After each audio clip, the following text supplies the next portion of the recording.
Hey guys, what's going on? You are checking out an all new The RCWR show coming at you for Tuesday night of July the 2nd, 2019. What the hell is going on, guys?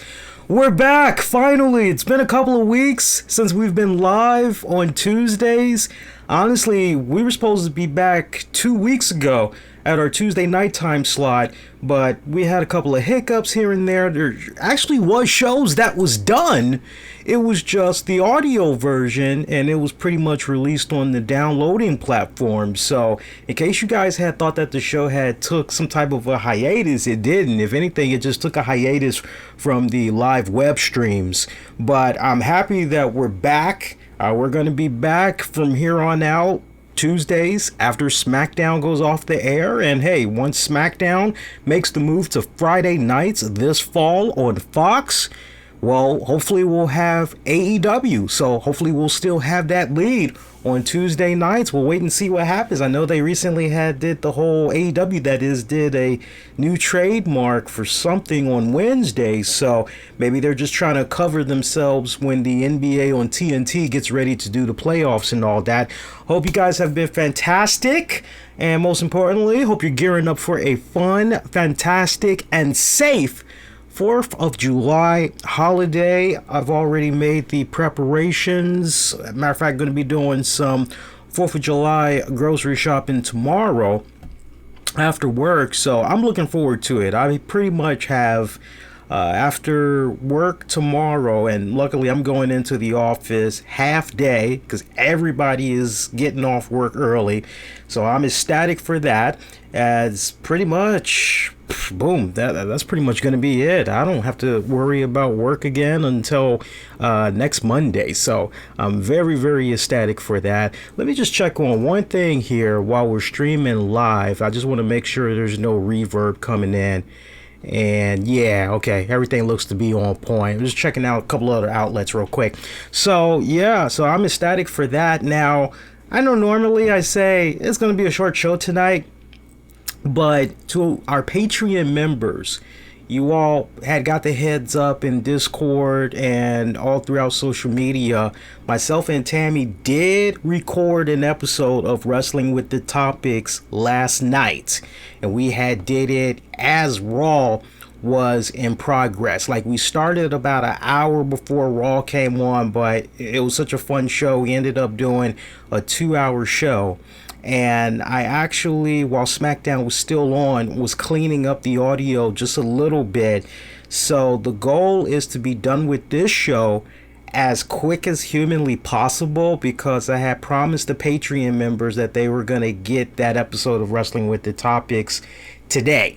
So I'd like to deliver before Wednesday comes around the corner. So the goal is to pretty much have this show wrapped up, if I can, by 11:30. That way, that gives me enough time to get the episode out there to the Patreon members. And I mean, there's not really much to cover given the fact that we're going into the 4th of July holiday and everything. So, you know, hey, slow news is good news. As far as I'm concerned, it means we can just go wham, bam, thank you, ma'am, real quick. We're live right now, a couple of different outlets. We've got the YouTube going on. We've got the Spreaker platform. We're also live via the RCWR show app, and we are also live via Discord as well, which pretty soon, I think next week, I'm trying to remember if that's the goal, but I think next week is when we're going to open up the Discord to everybody, now that I've pretty much had an opportunity to work out the kinks. So fingers crossed, we'll see how it is once we put it on out there to everybody to join. But more on that at a later date. We just saw SmackDown go off the air. Pretty decent episode of SmackDown. But you know, I still kind of have to go back to Monday's Raw. Monday's Raw was actually, I gotta be honest, the past couple of weeks I've been, okay, this isn't that bad. This is actually pretty decent. But the Raw that came on this week, I legitimately looked at it and said, wow, this was actually pretty damn good. I mean, it wasn't fantastic. It wasn't oh my God, it's not one of those episodes where you're going to be talking about it for many years to come. Nothing of that nature. But as far as, hey, did it deliver? It did just good as far as I was concerned, But SmackDown this week really wasn't, a little bit below average for me. I wasn't really feeling the Eric Bischoff effects just yet. If Eric Bischoff was doing his thing with this week's show, I wouldn't know anything about it. But, man, let's rewind it back a little bit, yeah? And by the way, the RCWR show is what you're checking out, covering the latest in wrestling, entertainment, and beyond. Been doing so since 2011. Come on. So let's rewind it back a little bit before we talk about tonight's SmackDown. Let's just rewind it back a little bit and let's talk about Raw. Yes. We're gonna get into the whole Paul Heyman, Eric Bischoff. We'll get into all of that whole spiel in a little bit, right? But let's just rewind it back to Raw. So look, key points from my takeaway of Raw. This isn't full-blown recaps. We don't do that here, okay? But the key points: the Becky Lynch, Seth Rollins. Remember what I had said on last week's show. They did not look comfortable. I appreciate the fact that Seth Rollins had spoke about his relationship with Becky Lynch, and when he did the interview with Sports Illustrated, I think it was their podcast that he gave the interview to. I appreciate and respect the fact that he had said, hey, WWE, they had approached us and we were kind of talking amongst ourselves, trying to figure out, okay, well, if we're going to go in this direction, how does it make sense? Where does it make sense? Where exactly do we see this going? Is this something we can really get behind? And when it was all said and done, they were down for it. They were down for putting their relationship out there for the entire world to see or whatever, right? Okay, so, that's all fine and dandy. But following up on what I had said on last week's show, they came off so far very uncomfortable. They don't feel like a legitimate couple. Now, look, man, I don't need to see them slobbing all over each other or anything like that, but I just, for me, I wasn't really feeling chemistry when it was all said and done. It just feels very forced. It doesn't feel natural whatsoever. It doesn't feel organic, if you will, right? And they've suffered as a result of that. And if you look at the segment that they were involved in, the backstage segment that they did on Raw this week, I think even the most hardcore Becky Lynch and Seth Rollins fan would agree that, man, that was pretty hard to watch on Monday. We're not talking about what they can do in the ring, just what we saw of them in that talking backstage segment. That was pretty rough to watch on many levels. Can I just briefly read to you all some names and see if you can figure out what all of these people have in common? Now, these are all couples.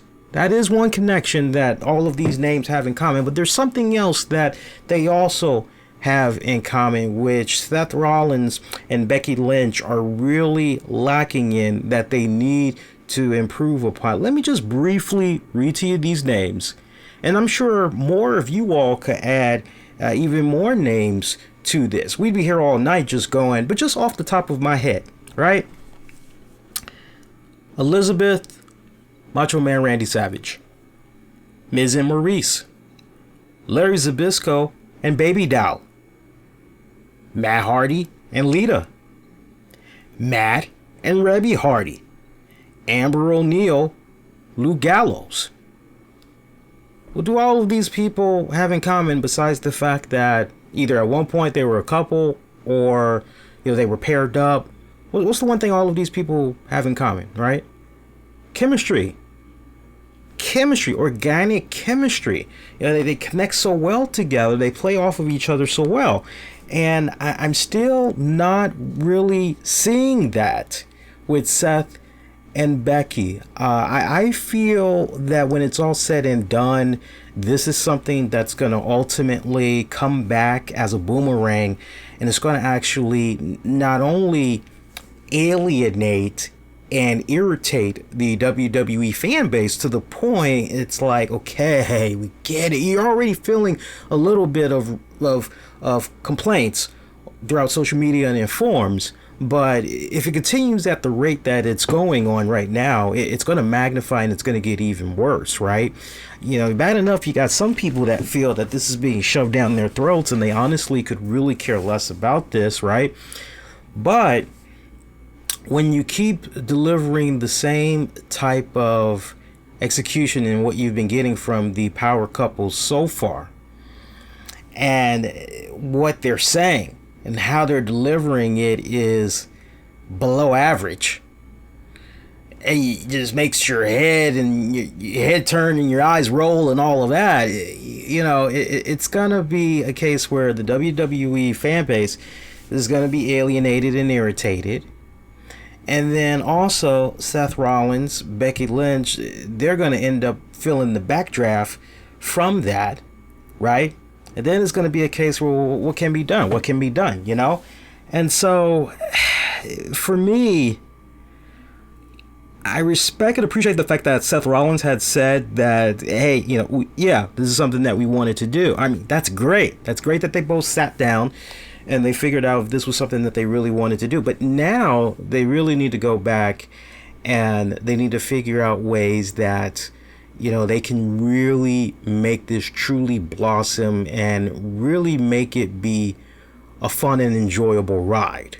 Because so far it looks awkward as fuck. And, you know, for me, if I can be just candid with you guys, it really feels like WWE, from a writing perspective, is kind of scrambling around to try to make something out of nothing in order to maintain the viewer's attention, right? And what we're seeing with this power couple on our TVs now, it comes off as a desperate attempt of grabbing attention when it's all said and done. And when you really stop and you think about the Becky Lynch character and how the Becky Lynch character has been built up to this point, this Becky Lynch character has been a strong, independent woman, a fierce woman, takes no crap from no one, willing to fight the good fight. What's up, Gino? Willing to fight the good fight, right? Tells it like it is. She tells you she's gonna do something. She's a woman of her word. She freaking owns it. I mean, she goes out there, title or no title, she acts like she's the freaking boss. No pun intended to Sasha Banks, but she comes out there and owns the damn thing, right? So this strong, you know, fierce, you know, you're like, wow. And she's going around calling herself the man, right? But yet, we see her in this position where, you know, the man is now incorporated with Seth Rollins. And it's like you just took all of these months building up this woman to be this strong, independent force that ultimately a lot of women of all ages, especially young girls, could really, you know, look at that and say, wow, you know, that's pretty badass. And this is coming off of the heels and Becky ultimately working with Ronda Rousey and everything. And then you take Ronda Rousey out of the equation, and rather than try to continue to feel, and all these months later, it hasn't been that long since Ronda's been gone, but you can still feel her presence or lack of presence in the WWE. There is such a hole there. It's not even funny. And rather than WWE do the very best that they possibly can, what's up, Steven? That they possibly can to try and, okay, well, let's have Becky and let's have Charlotte. Once again, we haven't seen Charlotte on TV in some type of an in-ring capacity in a couple of weeks now, right? We just saw SmackDown tonight, and unless I missed it, there was no Charlotte Flair. It's like, so where the hell is Charlotte? What, is Charlotte gonna randomly appear at Extreme Rules or something in a pre-show match? What's going on? You know, what can we get a 411 update on what's going on with freaking Charlotte? What's going on? So, you got no Charlotte. You've backtracked big time on the Becky Lynch character. You've got nobody that's really coming in and following up on what Ronda was able to do in that short time span that she was in the WWE. Everything that was having people rave and rant over the Becky Lynch character, it's now going reverse. It's like hair today, gone tomorrow, basically, like you stop using the treatments, or you stop whatever and the shit falls off, right? You go right back to where you were. It's silly. I got somebody saying Charlotte was in the Ricky segment last week. See, but that's the thing, that's a segment. I'm talking about contributing where it counts the most, which is in the ring, being involved with in a program with somebody, right? Even, say what you will, but even Charlotte has taken a little bit of, ever since WrestleMania, even she's been scaled back dramatically. That is such a huge void that Ronda left now that she's out. It really baffles my mind that WWE did not say, okay, how do we continue to build on this? We're talking about this whole women's revolution, this evolution, and we're not crapping on the Divas division, but man, what we got going on now with the women in the WWE, I mean, look at us, ain't we great? It was how they were parading around for a bit, and now it's, God, look at what's currently going on with the women's division in the WWE. You've got the Iconics, who rarely defend the SmackDown tag titles, but they're your women's, I'm sorry, I said SmackDown women's, I'm sorry, I meant to say women's tag champions, but they're running around as the women's tag champions. They have hardly been defending the titles, right? You got them. Who else you got running around there? You've got your Alexa Bliss. She's cute, and look, I still stand behind what I had said on last week's show, which was her 365 special. It was awesome. I connected to her on so many levels of her personal story. I really connected to the person behind the Alexa Bliss character. I was able to see her strength, her determination, her willpower to be the very best that she can be, and to see her suffer through the injury / concussions that she had got. And nah, man, I'm not gonna just settle for this. I'm gonna go out there, I'm gonna train, I want to get back in there. I really connected, and I really, like, as I said on last week's show, I really wish that when WWE does these 365 specials, these 24/7 specials and all that, I really wish that what we see going on, we can have a better job in connecting with these people on actual main programming. Take what we're getting from those network specials. It's not that hard. Yeah, Stephanie McMahon always says that the WWE universe is like a focus group panel. They test them out, and okay, so they don't like this. Okay, well, what about this? And it's like, if that's really the case, take note all throughout social media and forums on what people are saying about some of these network specials.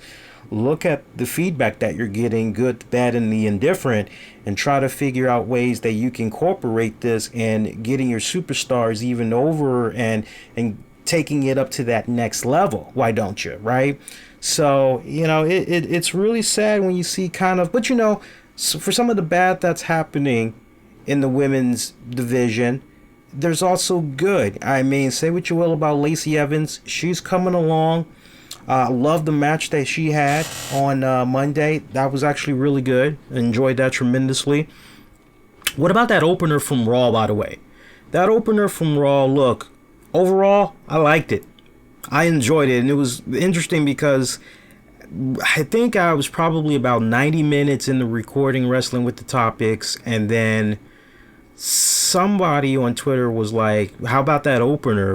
Did you think they did that on purpose? And I wasn't sure what the hell they were talking about. And I was like, I'm still recording the Patreon show, so I'm not really sure what you're talking about. By the time I got done seeing what everybody was talking about, I was like, wow, this was actually really good. That opener with Braun Strowman, Bobby Lashley, I ate that up. I ate that up tremendously. Although I'm a stickler for detail, and I'm a sucker for detail from this standpoint, which is I wish that as soon as everything had happened with the crashing through the the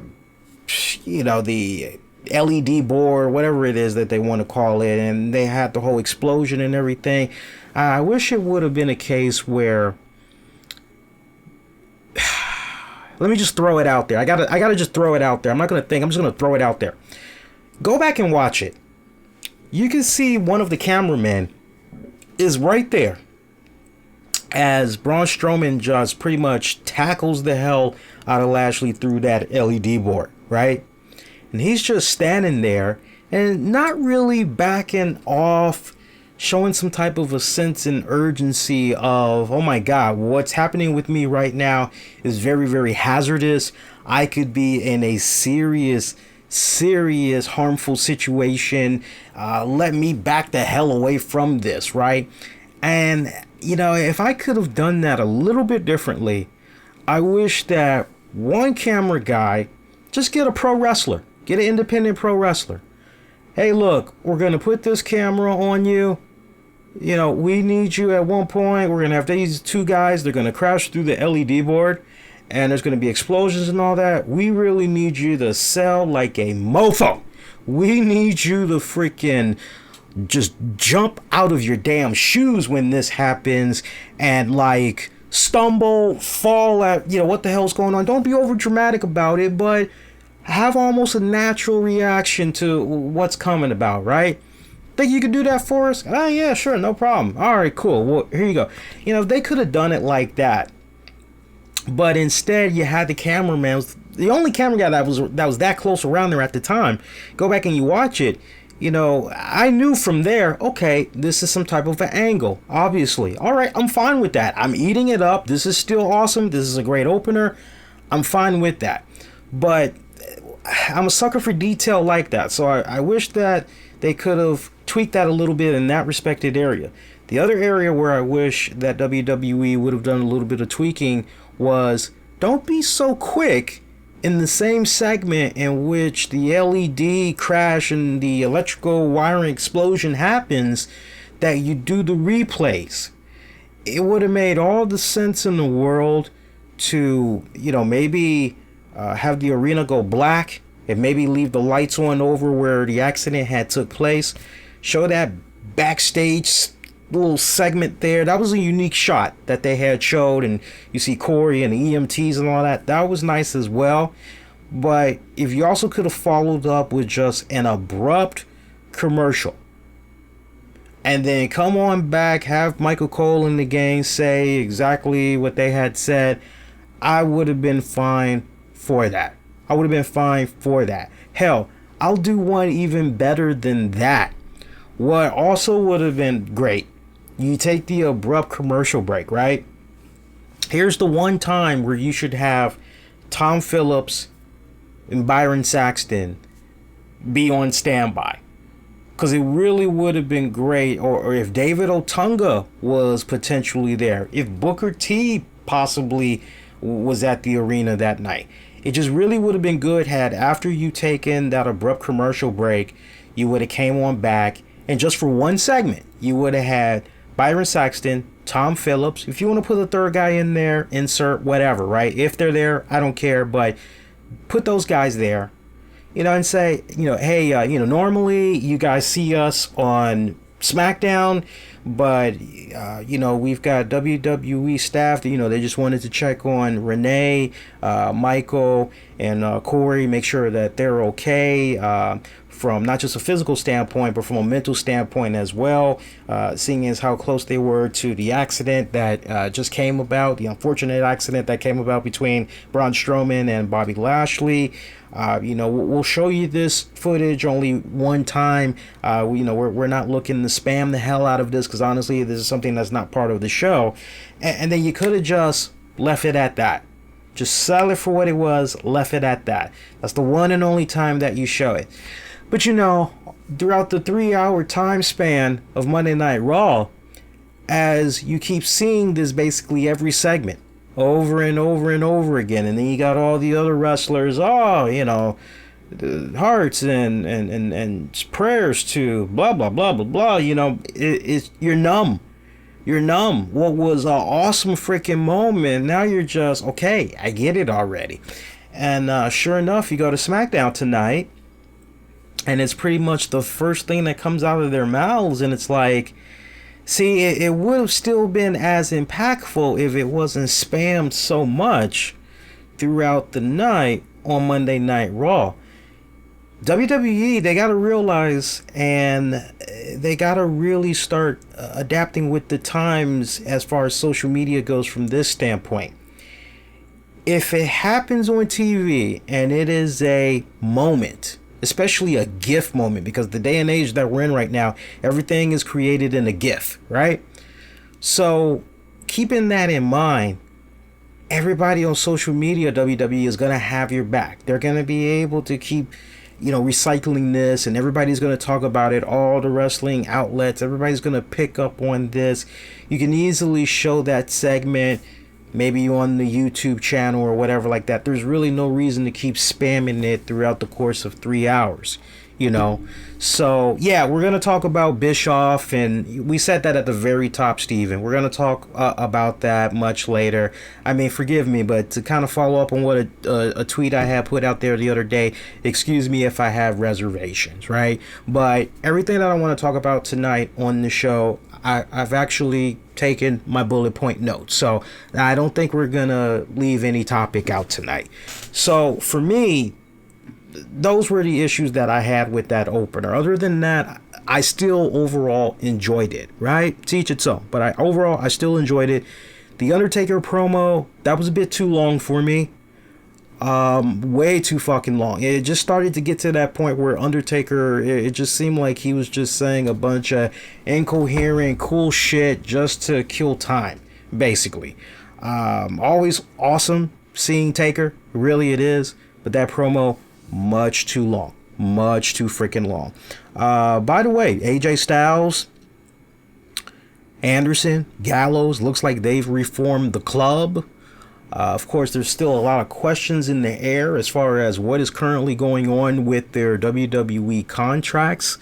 A lot of rumors and stuff is up in the air. I'm not going to speculate. That's the last thing that I want to do. But I mean, the fact that the club pretty much had closed out Monday Night Raw, just 2 cents from a distance, maybe you can take that as a good sign that maybe some type of a handshake deal was made. Take it as good news. The fact that Gallows and Anderson closed out Raw with AJ, you got to take that as a good thing. I don't see how you could take that as a negative thing. And quite honestly, if in fact the club is reforming, I'm so down with this right now, because honestly, you need another merch pusher. You need another big merch pusher. Yeah, let me focus on the latter. You need another big merch pusher, because now that the Shield is pretty much done, which, by the way, I had a really cool idea with regards to the Shield. There was a part of me that was thinking, well, hell, why does the third member of the Shield have to be a man?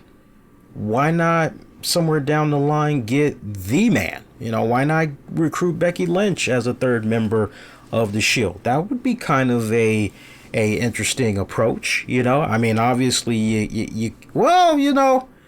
you could maybe do a triple power bomb on somebody depending on who it is, right? But just an idea I was kind of toying around with literally the other day, because I was just sitting down and randomly, who would be a nice member, a nice replacement for Dean Ambrose, right? And I said, well, why does it have to be a man? Why can't you go with maybe a woman? And that was actually one of the people I had thought about, because I looked at it from just, okay, well, who currently is in the WWE, right? But you would like to believe that at some point WWE is going to go back to the well, and they're going to try to pull the trigger on a repackaged Shield. But That's at a later date. But the club, yeah, why not? Why not? They were missing. Let me tell you something. With Dean Ambrose doing what he did, I can only imagine that the Shield merch is still making a decent amount of money for the WWE shop website. But at the same time, most wrestling fans, they want to be in on whatever is freaking current. They want to be in on whatever that current superstar is that has everybody talking. They want to be in on whatever faction, alliances, all of that, right? So I can only imagine, if it hasn't already gone down, there's like a lot of Shield merchandise that's up for sale, like at such a huge discount, it's not even funny. So I can only imagine that as far as merchandise sales go, Shield's kind of slowly but slowly, when you look at top merch pushers, or top hot items that's selling the most for the WWE, I would like to imagine that's continuing, like to believe rather, that's continuing to go lower and lower and lower. So if you could do something with AJ, Gallows, and Anderson, you're going to reform the club, why not? Why not? Why not truly make the investment in the club the way that most fans had thought it was going to play out initially? Why not really just go all hands on deck, fully go into this, go all the way, see what you can do with this stable in the next 3 to 5 months? Why not? I mean, it's worked for New Day for such a long period of time. Why not go there with the club, So see where that goes. And also at the same time, this great program that's coming about with AJ Styles and Ricochet, I'm really enjoying this. These two men, they have really good chemistry together. I mean, it almost feels like, God, just kind of thinking about it, it's almost like Ricochet is a hybrid Shawn Michaels meets Rey Mysterio, and AJ Styles is almost to a certain degree the Bret Hart. It's almost kind of like that in some respects, right? It's great watching these two guys go at it. I've been eating that up. I can't wait to see what they're going to be able to do at Extreme Rules in a couple of weeks. So that should be fun. The Mike and Maria Kanellis spot, that was just really a head scratcher for me. I was a little bit unprepared to hear her say the thing about 8 pounds uterus or whatever. That kind of took me off guard. Yeah, that was a little bit extreme. Latest reports coming out that Maria Kanellis actually is pregnant. And take it with a grain of salt, but according to PW Insider, they're basically saying that Maria had revealed this to WWE, that she was pregnant with another child after she had signed a new contract with the WWE. So, here's a case right here where, I always say take that with a grain of salt, but here's a case right here where, you kind of want for the talent themselves to actually address that report, whether or not it's true. And, at least somebody can go on record and get the official word on whether or not that is actually the case. But, if it is in fact true that she is in fact pregnant with another child. What's up, Austie? If it is in fact true that she is pregnant with another child, then first off, congrats. And second of all, if the reports are true that they're doing this for $500,000, I don't know if that's a piece or what, but it's smart. You can't hate on them. Quite honestly, you can't. And I tell you, I wouldn't be surprised if Mike and Maria Kanellis, they said what they had said on social media, probably legitimately feeling the way that they honestly have felt in the way that they were being utilized. But then at the same time, the day and age that we're in right now, if you can't necessarily get yourself over on TV, I mean, I'm sure you guys have been seeing it more and more and more. You are seeing wrestlers that are taking the social media, and I've gone on record about this before, and I'll go on record again. I don't really like the fact that rivalries and the beginnings of a program or whatever, or the continuation of a storyline, I don't really like that it's happening on social media. I really, really don't. Right? I'm sorry, but I'm just not one of those people that eats, sleeps, shits, breeds freaking social media 24/7. I'm not waking up. Whoa! What did John Moxley say today? Did I miss anything? At the end of the day, most people, they got lives, right? And I've never labeled anybody a smark or a mark, but I kind of do have to agree with Vince Russo from this standpoint. Anytime you're in that position where you're in your phone like that pretty much 24/7 and you're staying on top of, did this person say anything? Or yeah, you're probably, hate to sound like Jeff Foxworthy, you're probably a mark. You kind of can't help but, I'm just saying, right? I'll never call anybody, I don't like those terms, but you kind of can't help but kind of take a step back and go, well, am I a mark? Because XYZ, you kind of, and then kind of deal with it from there, to each its own. But, for me, we're in this day and age where a lot of these wrestlers are really doing their thing heavy on social media. And look at the retweets, look at the likes, look at the engagements, and see, look, I get people talking, look, I was trending, and hey, because I was trending, yeah, I should. It kind of seems like more and more we've been seeing this. And I tell you what, you can't hate on Mike and Maria Kanellis because really stop and think about this. You're gonna have people that's gonna complain, probably. Mike and Maria Kanellis, whether it's right now or they're going to do it maybe 3, 4, 5, 6 months down the road or whatever, right? Hook, line, sinker. Y'all had took the bait the first go around in what they were putting out there, right? But now, anytime that they're jumping out there on social media and they're saying whatever, it's now negated because you guys signed new contracts, and it's not like you guys had signed 1-year deals. You guys had signed freaking 5-year deals, right? For however the undisclosed amount is, right? I try not to pry into people's personal finances. That's their freaking business. If they want to put it out there for members of the media and fans to know, then that's at their discretion, right? But I could care less about it. But the point is, they re-signed. All right, so any complaints on social media and all that other stuff, it's now negated, and it doesn't have as much value as it did previously when they were saying what they were saying, building up a pretty good fan base / support for themselves. And that was mainly because everybody had appreciated what they had did before coming to the WWE, right? So they had already had the following that they had, right? And I would like to believe that it's pretty much been the same following all of these years, because they were sparingly used when they both had came to the WWE as a package, if you really stop and think about it.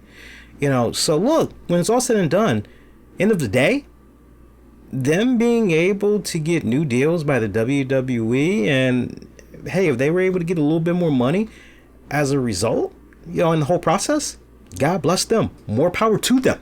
It's freaking awesome, because with this second child on the way, hey, that second kid's not going to be able to, take care of itself. Babies do cost.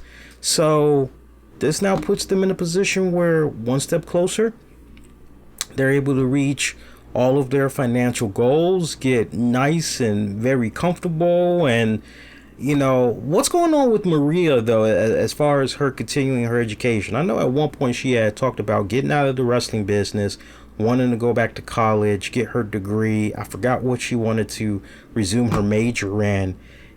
Did she go back to college yet? I'll have to rely on you guys for that, because I'm a little bit murky on that. I'm kind of under the impression maybe that's been on a little bit of a back burner since she's been back with the WWE and everything. But I know that was something that she was talking very passionately about.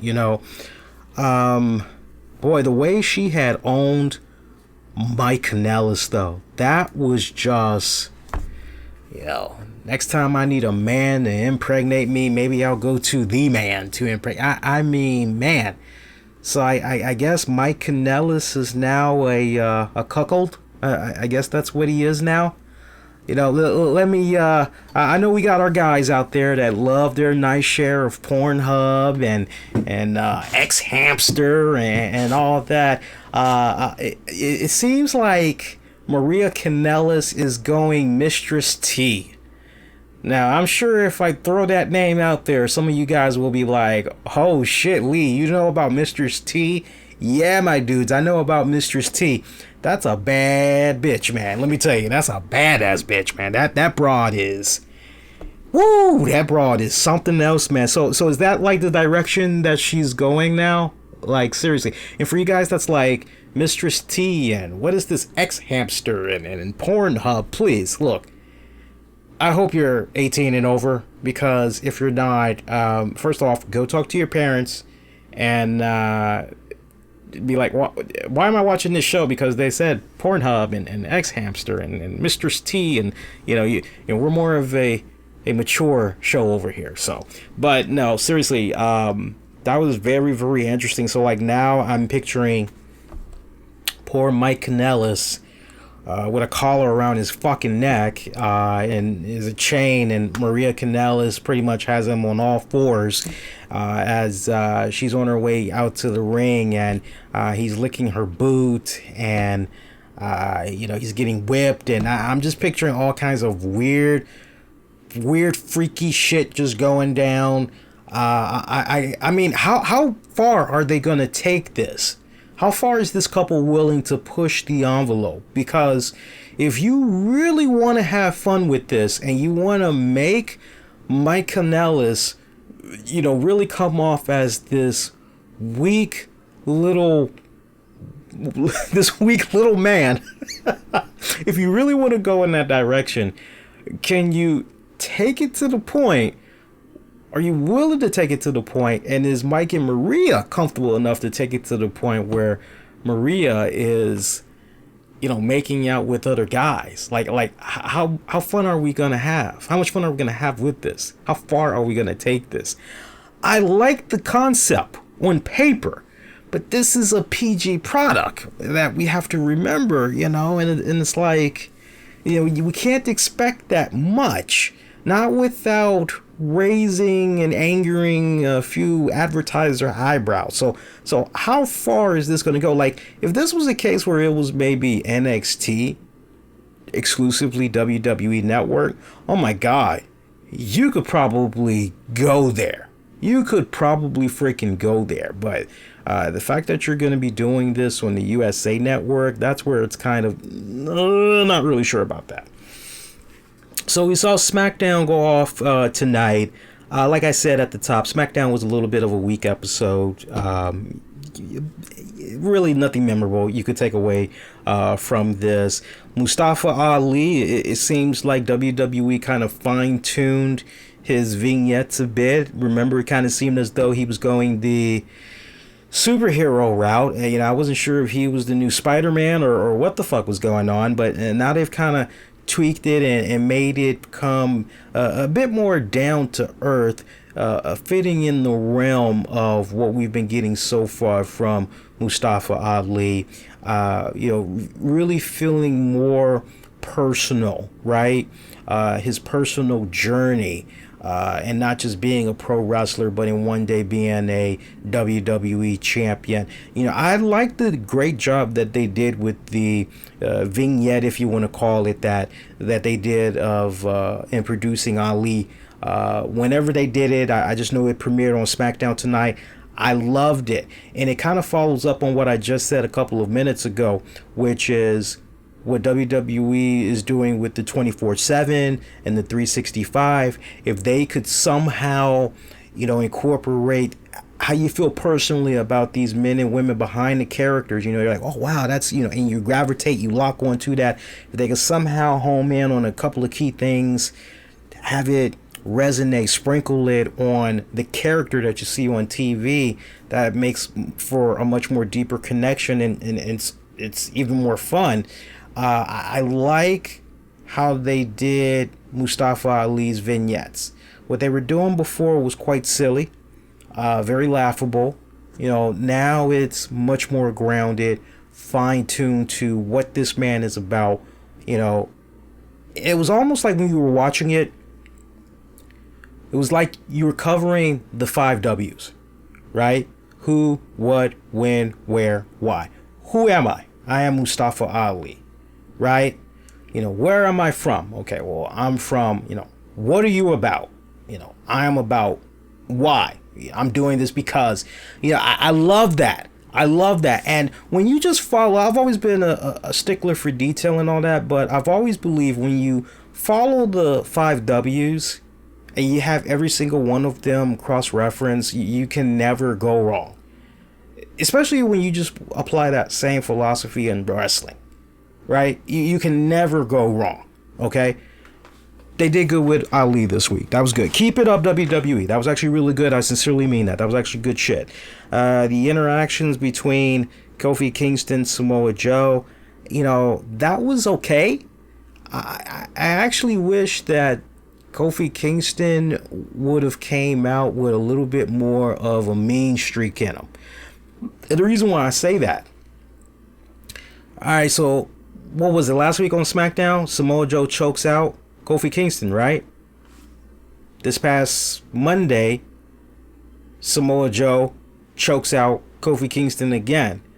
So, that's great, Kofi, that you want to come out and you want to be this fighting champion, and but it's like, where's the mean streak, dog? Because you got to have somewhat of a killer instinct. You got to somehow be able to match what Samoa Joe is bringing, because cracking jokes, smiling, and all that other shit, just on paper, it's like, man, he's kind of somewhat overlooking Samoa Joe. You really shouldn't be joking around with this guy. This is a serious threat. Yeah, I kind of just wish that after Kofi was choked out, the times that he was choked out, that Kofi Kingston, the WWE champion, would have had a receipt of an ass whooping that he needed to cash in on Samoa Joe to really help intensify this program. And I was really anticipating that tonight. I was really anticipating hearing Corey Graves and them, man, since Kofi Kingston has been champion so far, we've never seen this side of him. Samoa Joe is really bringing out the worst in Kofi. I'm not sure if this is a good thing or a bad thing. Guess we'll find out at Extreme Rules, right? After all, when it's all said and done, Extreme. The stars are going extreme on one night. And to see a lovable, hey, what's up? Oh, it's cool, baby. Hey, yeah, for me, that just, it was a decent exchange that he had with Joe, but I really, now look, some people will say, but Lee, there was that handshake, and Kofi didn't do the handshake, and, he did the Trouble in Paradise on Samoa Joe. That still wasn't enough for me. That still wasn't. It's like, if you're going to go into a pay-per-view called Extreme Rules and you're pretty much throwing everything out there in the freaking kitchen sink, you're cranking it up a level, it's intensified, you're being ferocious, you're tapping into a dark place in your psyche that you normally don't tap into, and it's possible that after Extreme Rules, you will never be the same again. It's kind of like, well, dig deep. And I'm just not, it just feels like Extreme Rules is just a name. That's just how it's feeling right now. So, I don't know. They still got a little bit of time to really crank it up a notch. We'll see what they're able to do with that. Let's see. What else? Is there anything else I'm missing from SmackDown tonight? Apollo Crews had a decent match with, oh, God, what was his name? Andrade. That was actually pretty good. Interesting choice of attire that Zelina Vega was wearing. I was getting ready, setting up for the show, and I'm just looking at the TV, every so often. And at one point, I'm like, does Zelina Vega actually have belts wrapped around her upper body for basically a top, and I actually had to rewind, and she actually was wearing leather belts around her upper torso, so her chest and all that. It was like a shirt, but it was belts. It was like legit belts. So I'm looking at that, I'm going, that's very unique. That's very unique. Don't have anything to wear? Fuck it, just get some belts. Wrap it around yourself. You'll be all right. I mean, it had a Hellraiser vibe to it, kinda. You know, a little S&M, but more so Hellraiser vibe to it. I thought it was kind of cool. Very unique. Very freaking unique. I don't think there's anything else I'm missing from SmackDown this week. Daniel Bryan, shockingly, well, not really shockingly, but defeating Big E. It's a decent one-on-one match. I did like the psychology they had going on in that one. We got new number one contenders, I think, that were crowned tonight. Heavy Machinery. Heavy Machinery has won the right to face Daniel Bryan and Eric Rowan for the SmackDown tag titles, as Heavy Machinery had defeated Dolph Ziggler and Kevin Owens. It was kind of interesting how that team actually had formed, because originally it was the KO show. KO had special guests Shane McMahon, and who was the other person? Drew McIntyre. I'm a little bit lost, because Kevin Owens kind of went into business for himself, exposing how Shane McMahon practically ran from The Undertaker, you know, insinuating that Shane was, in fact, scared of The Undertaker. There was a whole bunch of stuff that Kevin Owens was saying that was, well, wait a minute. Kevin Owens is coming off like a face here. What's going on? Because this is where I'm feeling a bit bipolar right now, because WWE, wait a minute, you just showed me Sami Zayn, who we didn't get on Raw this week. We didn't see him on SmackDown this week.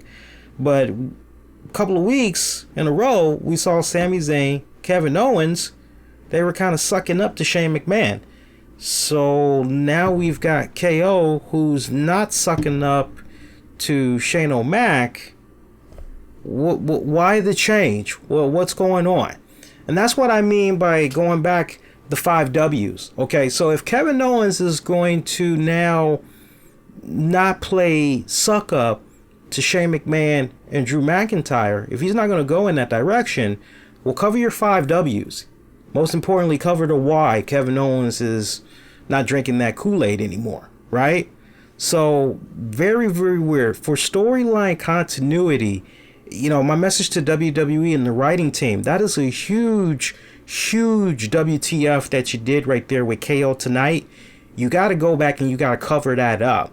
And at some point, you got to have KO cross paths with Sami Zayn, and Sammy's got to be like in some type of a backstage segment or something. Sammy has to say, hey, KO, what the hell, man? I saw what happened on SmackDown last week. Why would you say and do those things to Shane McMahon?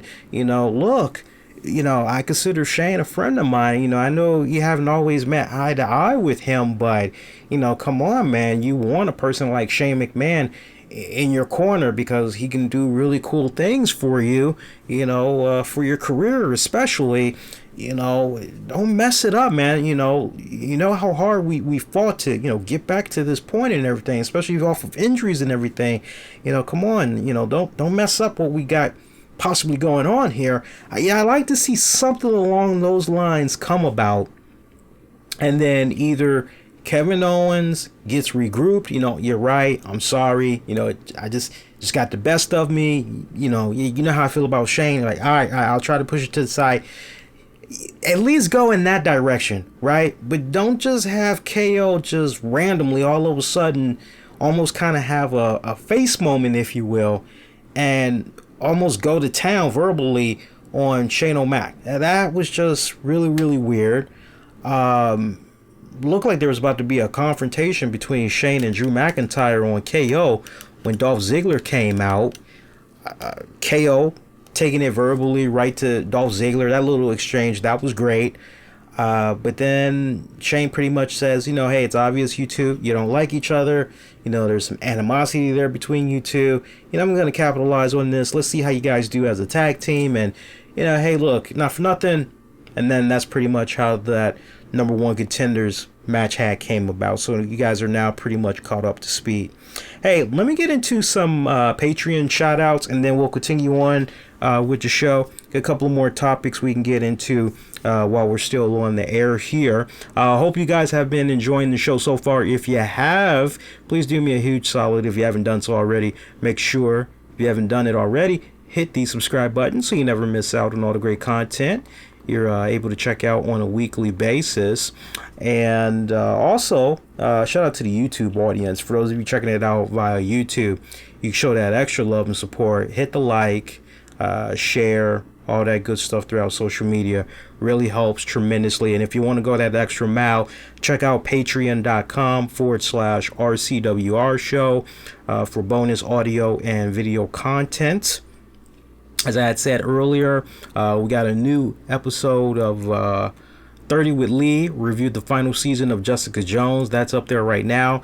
And after we get done with tonight's show, there's going to be published a new episode of Wrestling with the Topics, hosted by myself and the missus. It was a great episode that we did this week. It was just slightly over 2 hours. A lot of fun, colorful topics that we had dived into. And one of the coolest things I like about all of those Patreon shows that we do, our Patreons, they pretty much, unless otherwise, if they got a particular topic they want us to get into, we get into it and we have fun, no holds barred. Great stuff doing those shows. Patreon.com/RCWR show. A lot of great content you can check out for $5 a month.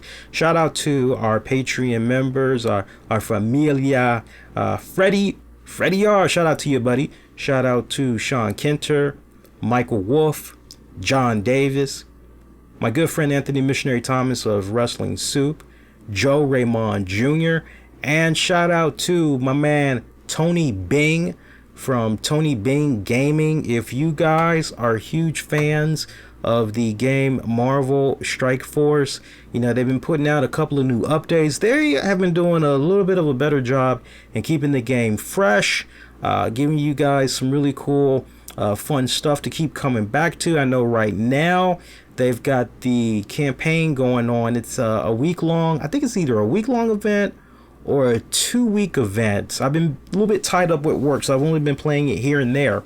But they got an event that's going on right now where you can unlock Phoenix Jean Grey.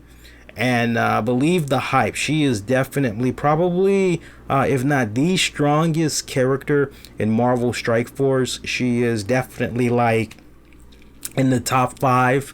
You got to do some serious grinding to unlock her. I think when I last played, I think you need 510 shards to unlock her. So if you want to get an idea on how she is and if she's worth going out of your way to grind for and unlock that character, as well as some of the other cool, because they just been releasing multitudes of new characters these past couple of months. Check out Tony Bing Gaming. He's got an awesome YouTube channel, talks nothing but Marvel Strike Force. He also talks about the new Marvel Alliance game that's on the Nintendo Switch. He's also been granted beta access to the upcoming MOBA Marvel game, Marvel Super War. So he's the man. Check him out, and you guys can thank me later. Some really good stuff that guy does. Yeah, good stuff, man. Good stuff, Tony. All right, so let's continue on here. So yeah, news had came about that Eric Bischoff and Paul Heyman, they have been named executive directors, right? So Paul Heyman is the executive director of Monday Night Raw. Eric Bischoff is the executive director of SmackDown. These were newly created positions, just out of thin air. Both of these men, respectfully, they answer to Vince McMahon, right? Kind of following up on what I had said on Wrestling with the Topics. I only talked about it just a couple of minutes. I really didn't go all full blown on this. But when the news had initially broke on Twitter, and it really pays to follow me on Twitter because I pretty much was short, simple, right to the point. I said, I can't really get excited about this. I need to be shown the goods. Most importantly, I need to hear directly from Eric Bischoff and Paul Heyman in their own words on these new positions, what it entails, what exactly is the promise that fans can expect by these men being in the positions that they're in, right? But most importantly, show me the goods, right? I mean, I'm happy. I mean, don't get me wrong. I'm happy, but I can't be leaping over the fucking moon just yet. And that's my message to everybody else. Don't be over the fucking moon just yet about this. Because look at it from this standpoint. When it's all said and done, and what I elaborated on Wrestling with the Topics, I said, this is basically no different than when Vince Russo was hired as a consultant for Impact Wrestling, and they were sending him scripts and all that for what they were going to be doing with that respective week's show. And he's got his red marker, and he's doing whatever, take this out, put that in, hey, why not go in this direction instead? And then what they do with that information at the end, that's pretty much at their discretion or whatever. And if they went with it, great. If not, whatever, right? So I kind of look at what's going on with Paul Heyman and Eric Bischoff in almost that same type of capacity. Now, where there's a bit of discrepancy that really needs to be cleared up is, don't think for a second that those 40-something writers or whatever the ridiculous number is, that they all are going to disappear. Okay? They're not going to disappear. They all are still employed with the WWE. It's just that now Eric Bischoff, Paul Heyman are going to be able to look at these scripts or whatnot, and they're basically going to be able to do like Vince Russo, and ultimately they're going to be able to go to Vince McMahon and say, look, I was thinking this, how about this instead? And ultimately it is still the Vince McMahon show. It's still the Vince McMahon show. This is not a case where Vince McMahon is just, I'm just going to kick on back here and you guys just go ahead. I'm focusing on the XFL. You guys got it. It's not like that whatsoever. Okay. So just because you hear of these hirings, it's like, ding dong, the writers are dead. No, that's not the case at all. The writers are still in play. Vince McMahon is still in play. Now, it's good from this standpoint. I always talk about self-accountability. And it's good from this standpoint. Vince McMahon, WWE basically, is saying, okay, you know what? We have a problem. Obviously, there are things that we are not doing right. And the ratings are showing. The turnouts at some of our shows, it's showing. We're not bringing it like we used to. Okay, so how can we heal and try to get back to good? You look at the poor record attendance for, what was it, last week's SmackDown and Raw, and then you look at the poor attendance for the Stomping Grounds pay-per-view. I was going to bring it up later on in the show, but while we're talking about poor attendance and everything, the freaking latest Ring of Honor Best in the World, their attendance was piss poor from what a lot of wrestling news outlets are putting out there. Fans that were in attendance as well. I'm still waiting to hear the official number on that. But while I'm thinking about it, just for you guys that are a little bit curious, Ring of Honor, they did have the Best in the World pay-per-view event. It is basically a 2-night event. Night 2 was basically TV tapings. But night 1, it had went down on June the 28th. out in Philadelphia. Let me just read to you the quick results, and then I'll definitely get back to what I was just touching upon. Like I said, I wasn't going to bring this up later, but that's just how the show goes. It's like, if it's an easy transition, then we go there. Rush had defeated Flip Gordon. Dalton Castle defeated Dragon Lee. The Allures, Angelina Love and Mandy Leon with Velvet Sky defeated Jenny Rose and Kelly Klein. It was a tag team match. Kenny King defeated Jay Lethal. Jonathan Grisham defeated Silas Young via submission in a Pure Rules match. Briscoe Brothers defeated Eli Drake and Nick Aldis. The Briscoes taking on Eli Drake and Nick Aldis. That was a tag team matchup. It ended in a double countout. Shane Taylor defeated Bandito for the ROH World TV Championship. Villain Enterprises, Marty Scurll, PCO, Brody King defeated Lifebloods, Mark Haskins, PJ Black, and Tracy Williams. 6-man tag team match for the ROH World 6-man Tag Team Championship. And in your main event match, Matt Taven defeated Jeff Cobb. Once again, Matt Taven defeated Jeff Cobb for the ROH World Championship. But the Best in the World, the attendance was bad, for them. AEW seems to be doing pretty good with these past couple of events that they've done so far, especially when if you want to get technical and pretty much take it all back to the first all-in event from last year. Is there a wrestling boom that's going on right now, or in the case of ROH, and WWE, there isn't exactly a boom with the type of numbers that they are respectfully bringing in for their shows.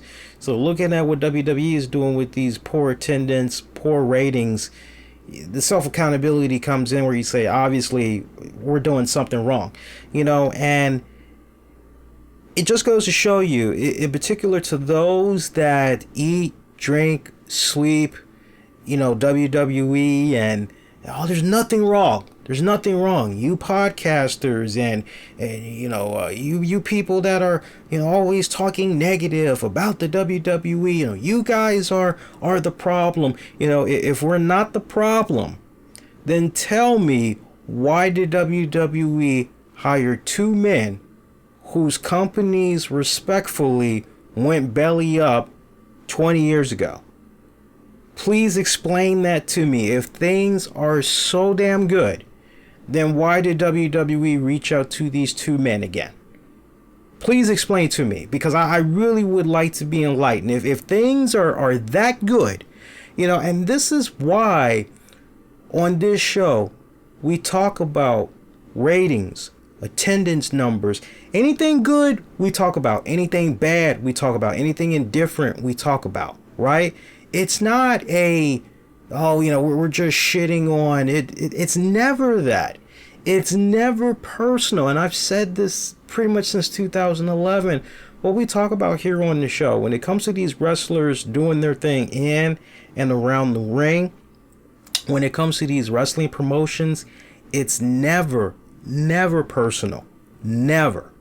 At the end of the day, as much like the other shows that you check out, it's all opinionated. Doesn't mean we are the holy grail and it's like it's the be all end all and what we say is law. It's nothing like that whatsoever. There's a way where, okay, if you disagree, that's fine. Have a healthy debate. But my God, man, this is shit that you can't ignore. Because if ratings and attendance and all of this other, if it doesn't matter, then some of your favorite promotions, some of your favorite stars, some of your favorite TV shows would still be on the air this very fucking day. No bullshit. If none of that mattered. So stuff like it does matter. And for WWE to first take accountability and admit they have a problem, and then to reach out to a guy like Paul Heyman, who not for nothing, at one point, Paul Heyman was one of the what was he? Was he one of the main head writers for SmackDown back in the day when SmackDown was on such a good ass roll, and Brock Lesnar was mainly on that show, and you know, you had Rock, and man, it was a good time to be watching SmackDown. SmackDown was the freaking show back in the day when Paul Heyman was at the helm doing his things. When he was doing his things on SmackDown, that was a superb freaking show, right? But he was clashing, you know, if I remember it right, he was clashing with Stephanie McMahon. Ultimately, he was clashing with Vince McMahon. If I remember everything right, ultimately, the first, Paul, we're done with you for now, was when the shit hit the fan with that ECW, what was it? Wow, God, what was that pay-per-view? December to Remember or something like that, that they had did. Man, that pay-per-view was just, and it ended so early. Remember that? It ended so goddamn early, but it was like one of the worst pay-per-views. The buys weren't there, all that shit, and that pretty much was like the beginning of the end for Paul Heyman shortly after that. At least that rodeo it was. So, but here's a guy, Paul Heyman, ECW, I mean, it was like 20 years ago, all right? Done pretty damn well for himself outside of the WWE. Would definitely give him that. You go to Eric Bischoff, 83 weeks. Who isn't listening to 83 weeks? That's such a great fucking podcast. It's one of my guilty pleasures. You know, I do like to decompress, and there's only but so much wrestling I can take, but that's one wrestling show that I will check out. I'll check out regularly, aside from some non-wrestling podcasts that I check out. 83 weeks, great show. Eric Bischoff doing his thing, touring with Conrad and everything. 83 weeks. Think of the podcast. That's literally, he's borrowing the name from what he was able to do in WCW, because 83 consecutive weeks, basically for 2 fucking years or whatever the hell it was, they were able to crush the hell out of the WWE. So, you know, but that was so long ago. That was so long ago. The WCW, the Monday Night War, that was so long ago. It's like, what have you done for me lately? Update your resume. What have you done for me lately? Impact Wrestling, that whole run there with the Hulkster, that was a bust. That was a bust. Don't even get me started on Aces and Eights. As far as who really came out on top from Aces and Eights, I would say Bully Ray came out of that, because I mean, that totally was his repackage. That totally took him to the next level when that Aces and Eights thing had came around. Wasn't Luke Gallows part of that as well?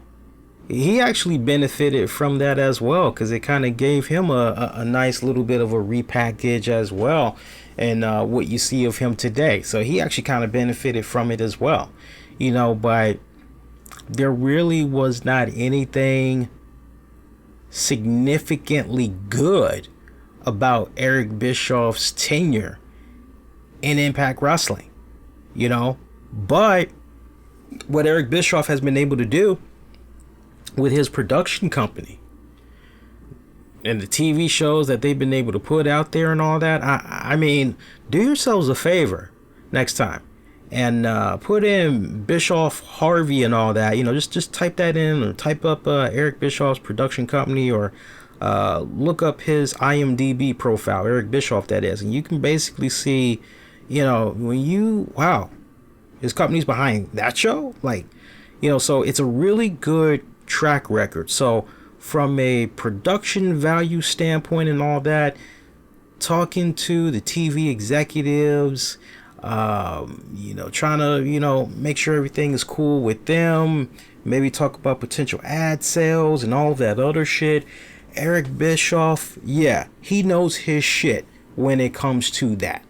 So the timing of that is very impeccable, considering that SmackDown is going to be making the move to Fox, and you pretty much got Eric Bischoff, okay, yeah, okay, I can buy that a bit. I'll bite into that.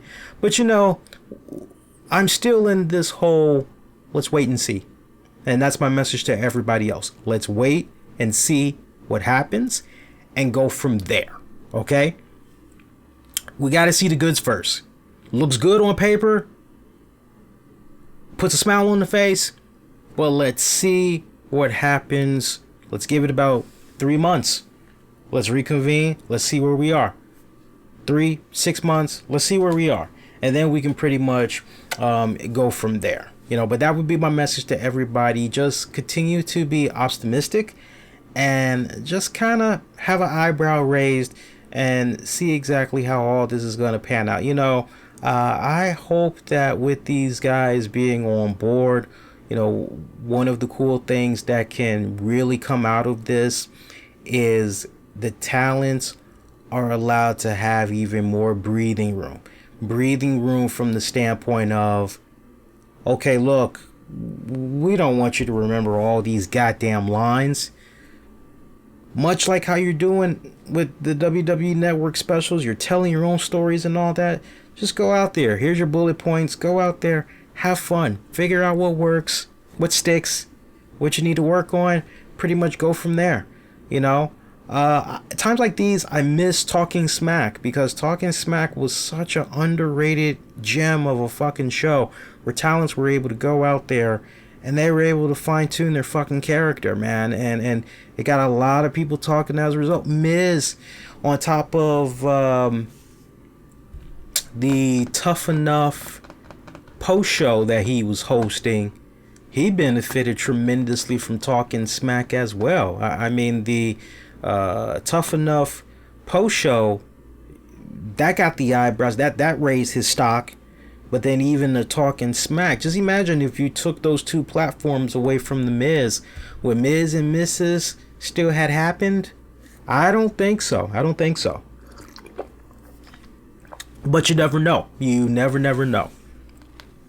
Get into a couple more topics here before we get ready to wrap it up here. See, heads up.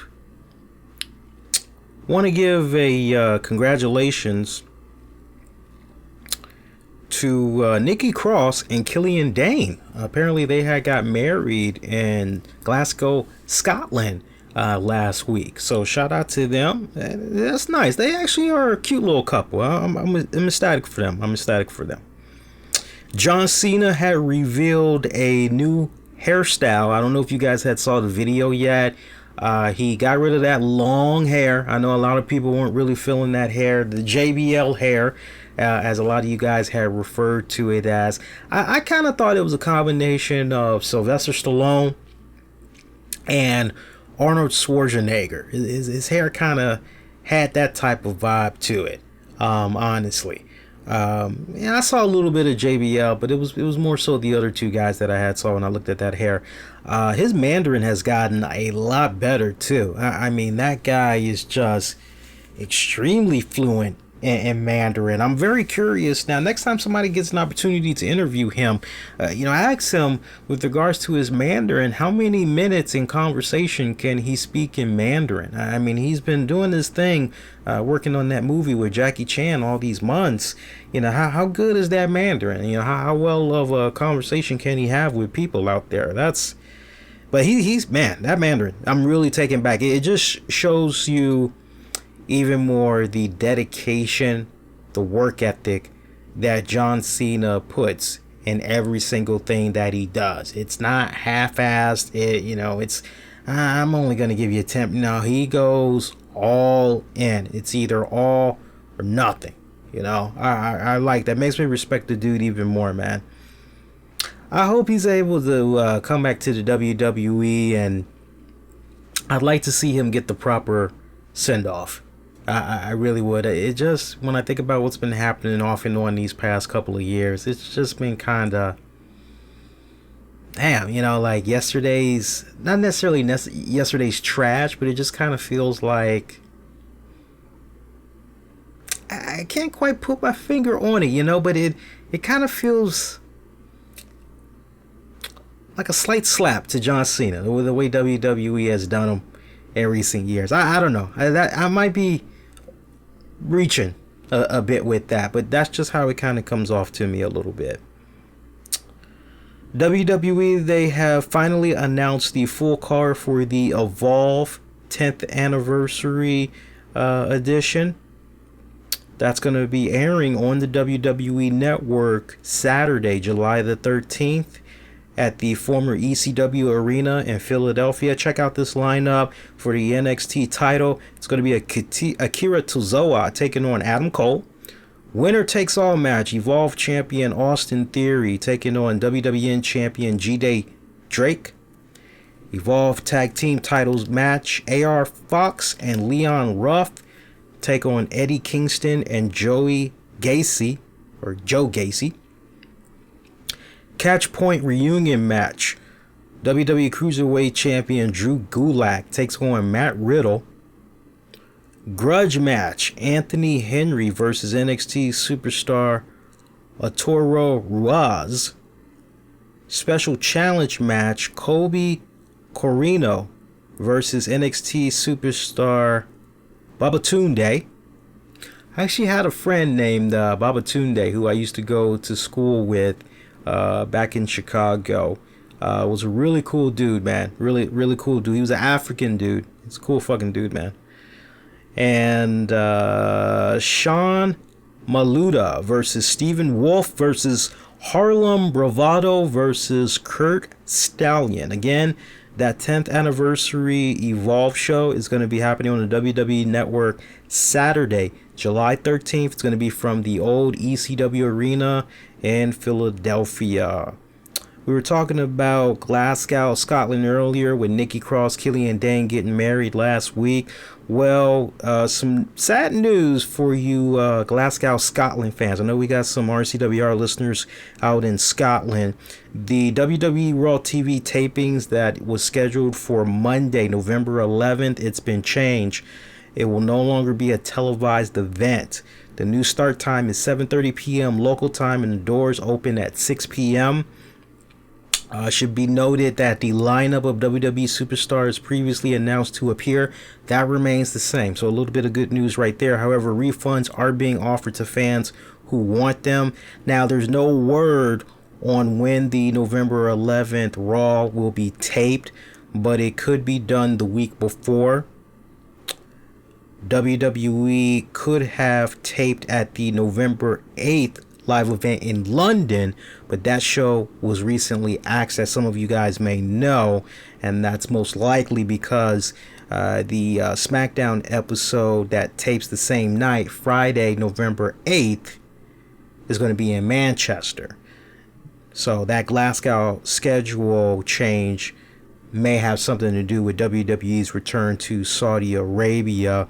As it was recently reported, WWE was looking to change the Saudi return date from the planned date of Friday, November 1st, but there's still no word on when that new Saudi date is going to be going down. So, congrats to WWE, by the way. We always focus on the ratings. I always talk about whenever the ratings are down, and I just really want to make sure we stress ratings did go up for this Monday show. They went up 10%. So, to people, negative, that's a good thing. And like I just said, I was very complimentary of Raw. I said it was actually pretty damn good, to the point. Let's go to the polls here. I had polled you guys and asked you all, what did you think of Raw for this past Monday? And as always, every single time Raw goes off the air, hop on YouTube, click on the communities tab, or you can head on over to Facebook and Twitter, and you can vote that way as well. We have, this is YouTube, by the way, we've got 7% of you that are giving Raw a staying in the middle, 17% didn't watch and won't, 22% gave it a thumbs down, 54% gave Raw a thumbs up. Meanwhile, when we head on over to Facebook, let's see how Facebook is here. Facebook. I got Facebook loading up here. Let's see here. Let's see. Loading up. Still loading up. Let's see where we are here. There we go. Right now, we've got... I gotta click on post. Hang on here, guys. I gotta click on post. I should have did that first. Alright, let's try that again. I don't think I really put that many posts out, so I should be able to see this real quick. And I am. I like the polls on Facebook too, because I get to post GIFs, and it's a weekly running gag. I usually post something funny. It's wrestling related with Monday Night Raw, but it's usually I usually do a funny GIF in there. You got to see what we got this week, and you guys will have a hearty laugh when you look at the images I use for the poll on Facebook. Right now, I'm seeing, because it's loaded up here already, we've got, oh, that's pretty damn good, actually. So we got about 55 votes on Facebook. We got 45 of you giving Raw a thumbs up. We got 11 of you giving Raw a thumbs down. And let's see, can we show Twitter some love? Let me see if we can show Twitter some love here. I didn't really tweet that much past 48 hours, so I should actually be able to pull this up real quick here. Let's see here. See here. There we go. We've got 4% of you didn't watch Raw and will not watch it. Ooh, it was a tie at 4%. Okay, so the other 4% thumbs down, 21% staying in the middle, and 71% thumbs up for Raw this week. So pretty much overall, everybody enjoyed Raw this week. That's good. That's good. So see, we're here. You know, when it's on point, we all are here, and when it's not on point, we all are usually pretty much here as well. Slammiversary 17, you know, that's gonna be coming up very, very shortly, and I'm actually looking at the matches that they have right now for this event. And let me tell you guys the card here, because I got some more Impact Wrestling news I want to get into, because it's been a minute since we talked about Impact Wrestling, but it looks like we're going to be talking about them a lot more. Toronto, Ontario, Canada, at the Rebel Complex, July 22nd, Impact Wrestling presents, actually, you know what? That was last year. Sorry about that, guys. Slammiversary 17, it's going to be coming to you this weekend, July the 7th, from Dallas, Texas. All right, this is your card right now, and the venue is going to be Gillies, Dallas. Right now, we've got Eddie Edwards taking on Killer Cross. It's a first blood match. Sami Callihan takes on Tessa Blanchard, intergender singles match. The Latin American exchanges Ortiz and Santana with Conan taking on the Rascals, Damian Xavier, Trey Miguel, Zachary Wentz. It's going to be a tag team matchup for the Impact tag titles.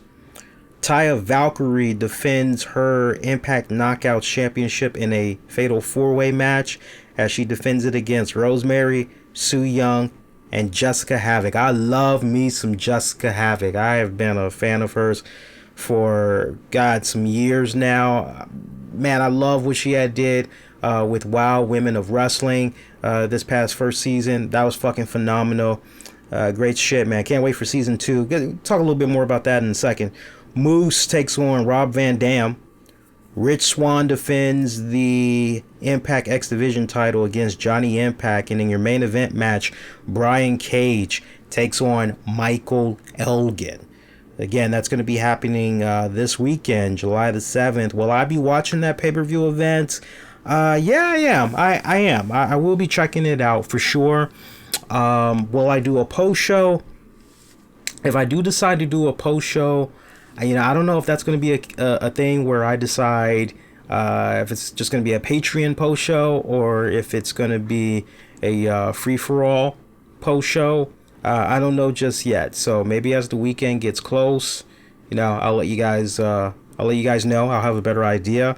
Or honestly, I could just use that time to just be on a nice little mini break, because a nice mini break would be awesome, quite honestly. You know, like 5 days in heaven, that'd be great.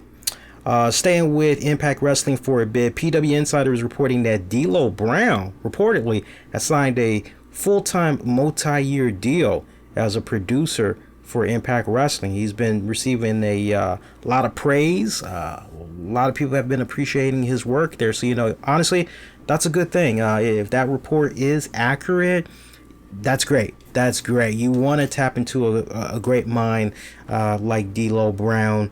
Happy for the dude. I'm legit happy for the dude. Also, more good news with regards to Impact Wrestling. See, we're just rolling with like nothing but goodness tonight, you know, for some of these promotions. Impact Wrestling, it's very possible that they may be having a new home very, very soon. They are currently in negotiations to bring Impact Wrestling, take it off of the Pursuit channel and take it to Access TV. Now, if this were to go in effect, then Impact would not move to Access TV until maybe sometime after Slammiversary. So it could happen before July is out, or, you know, maybe it's first thing in August.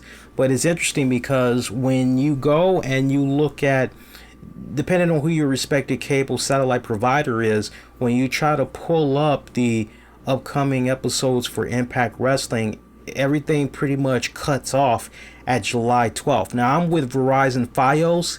Mine's cuts off at July 12th. And I'm showing a encore episode. I think it's off of the Homecoming pay-per-view. It's the post-Homecoming episode of Impact. So mine's was, you know, it's kind of weird. I don't know if that's syncing up to what they're getting ready to do with Slammiversary. I would have to go back and actually read the guide, but when I read it, because it showed me, since I'm with Verizon Fios, it normally shows me the date that something is airing, but I also get to see originally aired, and I could have sworn on mine I saw something like originally aired, and it was like, wait, say what? So this is good. This is good. If they are in fact trying to negotiate a deal with Access TV, you know, Access TV, a lot more people are watching Access TV. They have a really great fucking channel lineup. People that were ever fans of that metal show, fans of Eddie Trunk, you can find him on Access TV. He hosts a show on there where he's traveling, showing you all the sights and sounds of some really great concerts, talking to awesome guests. Before you ask, he's tried to pitch that metal show to Access TV. They are not interested. They are not interested. But you can see that. You can usually see they got these little rock documentary shows that last like about, I think, an hour. It's kind of like VH1's Behind the Music. You know, those are really cool. They show really cool kick-ass live concerts. I know they had showed a couple of months ago one of Motorhead's last concerts with Lemmy. That was really fucking badass. What else do they got on there that's really cool? They'll show rock music inspired movies. So sometimes you'll see Purple Rain. You know, all kinds of cool shit that they got on there. It's good. It's really, really good shit. Not to mention you get to see New Japan Pro Wrestling on there. You get to see WOW, Women of Wrestling. You know, now as it stands, to get ready for WOW's second season, on Saturday nights you'll be able to see a recap of season 1, and it basically will lead into the season 2 premiere that's going to be going down in September. Currently you're able to see new episodes of New Japan Pro Wrestling, but pretty much when that fall lineup, when it kicks in, WOW second season and all that, you know, everything, those shows, they've pretty much are going to Saturday nights. So I would like to believe that if Impact Wrestling is going to get some type of a deal done successfully with Access TV, there's already a lot of real estate on Saturday nights. Not unless it's going to be a situation where Saturday nights is just wrestling night. Because, you know, if you're really stopping and you're thinking about it, you could do a situation where 8 p.m. you got New Japan Pro Wrestling, 9 p.m. you have WOW, and then 10 p.m. to midnight you have Impact Wrestling. But then again, it's a possibility that Impact Wrestling could be able to keep its Friday time slot of 10 to midnight, but now instead of Pursuit, it'll be on Access TV. But, you know, if this were to go down, that would be such a big positive thing for them. From what I've seen on Access TV, you know, their social media / PR team, they are fucking awesome. They are fucking awesome. Full court press. How they operate. They definitely would be getting the much needed exposure. And I mean, look, man, not for nothing, but the crap that's gone down with Impact Wrestling these past couple of weeks, from the knucklehead, whoever's in the production truck or whatever, from the knucklehead opening up a goddamn Google Chrome window during the middle of Impact. I thought I was watching something from Tim and Eric, awesome show, great job. And there's like some scene where, what was it? Tim's birthday party was coming up or whatever. And like there was this irritating window that kept popping up and the person was closing. It kind of had like one of those type of moments to it. So, you know, if it's not that silliness that's going on, you had 1 week where you can't make this shit up. You had 1 week where they take a commercial break. There's like 25 minutes left of Impact, and Impact never comes back from that commercial break. Never comes back from the commercial break. And then you had a week where, and this was all relatively in like a month and a half time frame.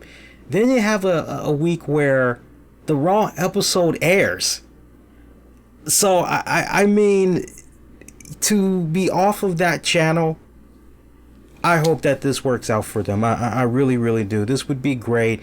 Not to mention there's already that relationship there between Impact Wrestling and WOW. There's already like that connection.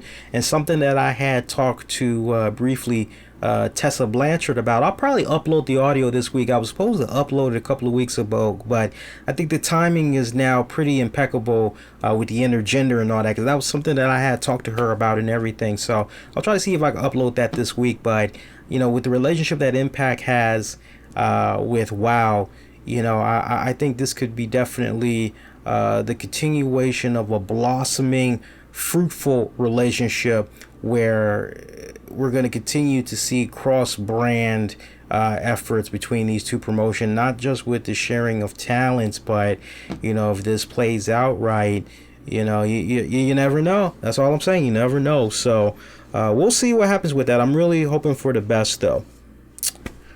Also, Tommy Dreamer. Holy fucking shit.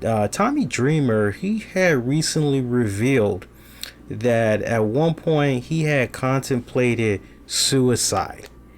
And you know, you hear that, you go, wait a minute, of all people, Tommy Dreamer, like say what? That doesn't make any sense whatsoever. What the fuck do you mean Tommy Dreamer contemplated on committing suicide?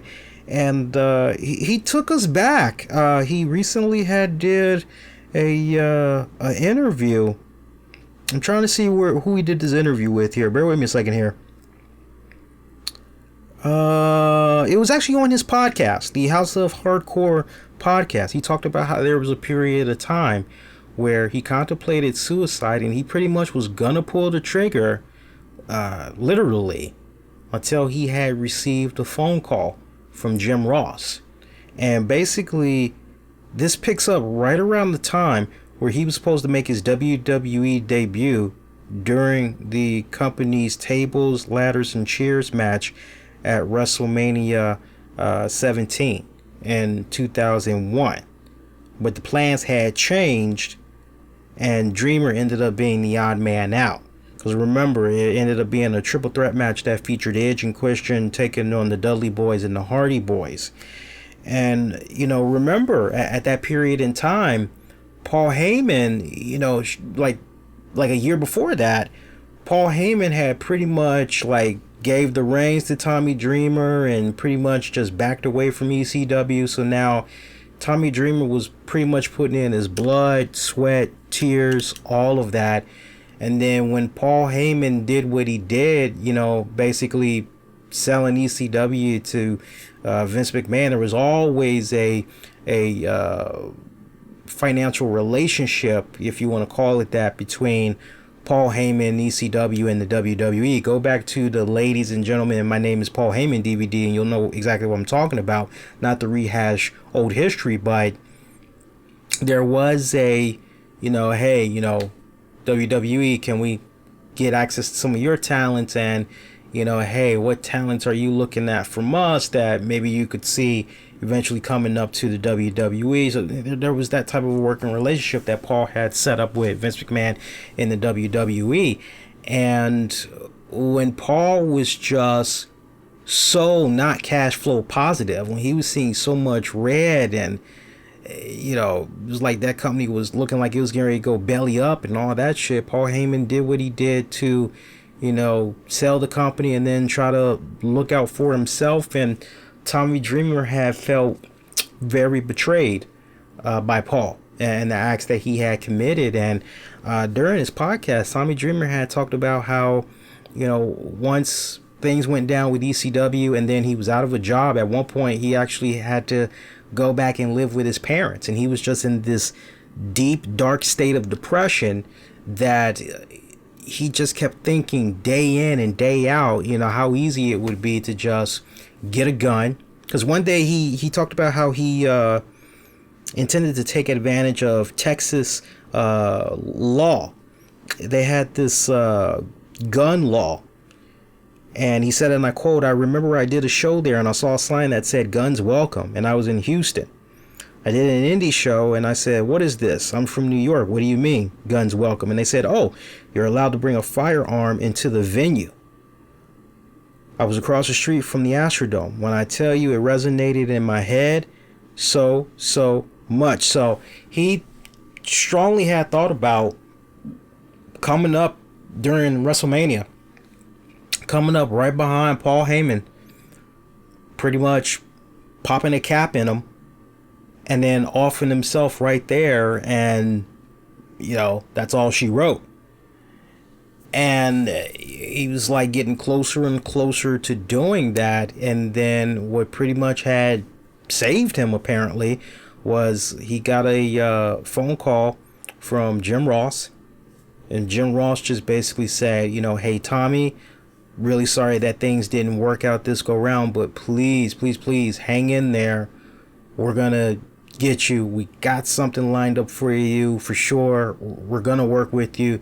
Just give us a little bit more time. And sure enough, eventually they did. Took them a little bit of time, but eventually they did. And the rest is all she wrote. So I appreciate Tommy Dreamer really sharing that story with the wrestling community. You know, it just really heightens that, you know, the people that you think, you know, you kind of have a good idea about or whatnot, that, you know, some people, and think about that, Tommy Dreamer back then, ripped as fuck, you know, nice chest, good shoulders, deltoids, triceps, the bicep, all that. I mean, great upper fucking body. I mean, muscular as hell, and, you know, good looks as well, Tommy Dreamer had. So for him to be in that type of a state in mind, crazy, you know, crazy.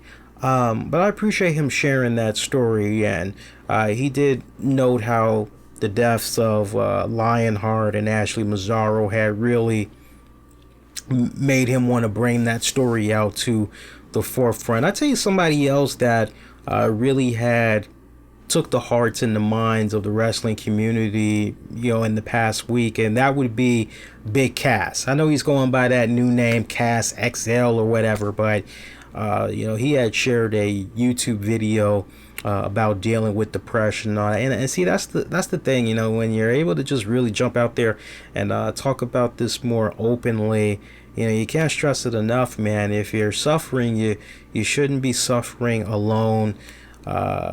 Some people, I get it, you know, they kind of feel embarrassed, they kind of feel like they can't talk to that certain person. That's why it's always cool to just pick up the phone, call the 24/7 suicide prevention hotline. You can let everything out to a stranger, and somehow within that same phone conversation, mind you, be able to tap into some additional resources if you feel you need it. But I always say, if you got that one person you can pour out your heart and soul to, that'll never fucking judge you, freaking pick up that phone and call them. And I wish that a vast majority of the people that expired all these years were still with us today.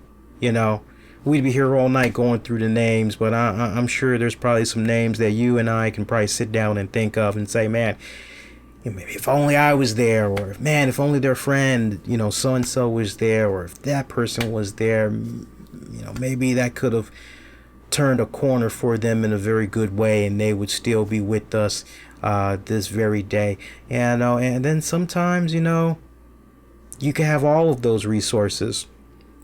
Sometimes you could feel like you're on top of the world, and I think about Anthony Bourdain. Money, family, whole 9 yards, boom. Some people are just in such a dark state of mind. You know what I'm saying? But I really do appreciate Tommy Dreamer and them really, and Big Cass really jumping out there and sharing their stories, man. Really good shit, man. Really good shit. All right. Other than that, one other thing that kind of caught my eye a little bit that I wanted to share with you is kind of non-wrestling related. I don't know how many of you guys are fans of the Dave Mathews Band. If you are, I was kind of curious. If you remember the violinist Boyd Tinsely, the guy that kind of looks like Booker T. If you remember, we talked about it on the show here. Basically, long story short, he ultimately got fired from the Dave Mathews Band because there was a band member, I can't think of the guy's name, but it was a dude that was in some band. I think the name of the band was something Crystal. Something Crystal. I think they were from the Virginia area, from the DC, Maryland, Virginia area. And Boyd Tinsely, this was like his pet project. He was trying to do everything in his power to really, be like the Quincy Jones / Prince of this band, put them all out there to the forefront, finance them, back them and all that. Didn't play with the band or anything like that. It was just a little pet project he was working on, but apparently he was making sexual lewd comments, sexually forced himself on this guy from the band, and basically was telling him, you're gonna get money, you're gonna get the fame, and blah blah blah blah blah. You just gotta, you got a lot going on for yourself. You just gotta play nice, and basically he was trying to have it his way with this dude, and this dude would basically sue Boyd Tinsely and everything. And when Dave Mathews Band got whiff of what was going on, pretty much he was fired after that. Okay, I'm bringing that up because recently Boyd Tinsely and his attorney, they basically were able to reach a settlement. Now, the lawsuit was filed last year, and it was filed and settled. Looks like it was settled in Washington State, according to the court records. It's for an undisclosed amount of money, but a settlement was reached. So, you kind of hear that, and that dude was my guy. Musician-wise, still for me, one of the best musicians out there. I mean, he plays one mean as violinist. I never cared about violinists before until Boyd Tinsely from Dave Mathews Band came along. And anybody that maybe has ever thought about checking out a Dave Mathews Band album, not really sure where to start, I'm sure the hardcore DMB fans would fucking tell you, pick up Under the Table and Dreaming. That's actually a really, really good place to start. Before These Crowded Streets. That's another good album to pick up as well. Boyd Tinsely really shines on those two particular albums. And I'm sure the most hardcore DMB fan will tell you the same thing as well, especially on like tracks like Dancing Nancy's, Trippin' Billy's, Number 41, Crush. Really, really fucking shines on songs like that. You know, it's kind of hard, isn't it? Because it's like, well, man, he had this, great music that he did, all these great contributions. Ah, man, he did this stupid little shit over here. Like, what the fuck? So it's kind of like a catch-22 almost, I don't think he's going to be joining that band anytime fucking soon, though. Anytime fucking soon. But yeah, other than that, I think that's it. Unless there's some other topics you want for me to get into or something you want me to cover, you want to pick my brain on, I think we did good. We could definitely go ahead and stick a fork in it, call this show DONE done.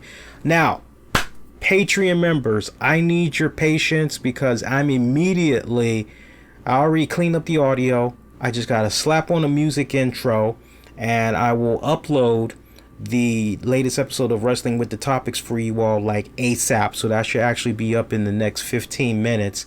For those of you that's going to be waiting for this episode of the RCWR show on demand and on the download, since I have work for just half the day and I'm going to be available pretty much the second half of the day, pretty much after I get off work, run a couple of errands, I will pretty much come home, clean up the audio, I'll get it out to you guys. So probably you'll have the show, maybe if I can get it out to you guys by 5 o'clock in the evening or a little bit before, I'll have it out to you guys definitely before then. Great timing too, so you guys can do what you need to do with your 4th of July plans and all that. Be kind, rewind in the meantime. Check out previous episodes of the RCWR show you may have missed on demand and on the downloads on great sounding platforms, man. Check it out. Love the show. Feedback, leave the ratings, leave the reviews. It really helps. Subscribe, hit the like, comment, share, retweet, all that. You can follow me on Twitter, Facebook, Instagram. Use the keywords the RCWR show. And if you really want to go that extra mile, consider being a Patreon member. $5 a month, you get access to bonus exclusive audio video content you won't be able to find anywhere else. And before anybody asks, yes, I will be seeing Spider-Man Far From Home. There will be a 30 with Lee covering that. Matter of fact, as soon as I get off the air, I'm actually going to try to see if I can purchase tickets to see a Thursday night show. So fingers crossed I can actually make that happen. But yes, there will be a 30 with Lee reviewing Spider-Man Far From Home. So some more little cool stuff you Patreon members will be able to check out during this long 4th of July holiday break. Once again, happy 4th of July to all of you that's going to be celebrating it in advance. Eat hearty, enjoy the fireworks. Most importantly, don't drink and drive. Please, you got the Ubers, all that. There's no excuse. If you're going to drink, don't drive, please. For everybody out there that's on the roads, don't do it, all right? It's just stupid. It's just stupid when it's all said and done, all right? Until next go around, wishing all y'all to be safe and most importantly, be kind to one another. Much love to everybody that checked out the show live, all of you that I interacted with. Much love to those of you that's going to be checking this out on demand and on the download. Check you all out next week. Ta-ta for now.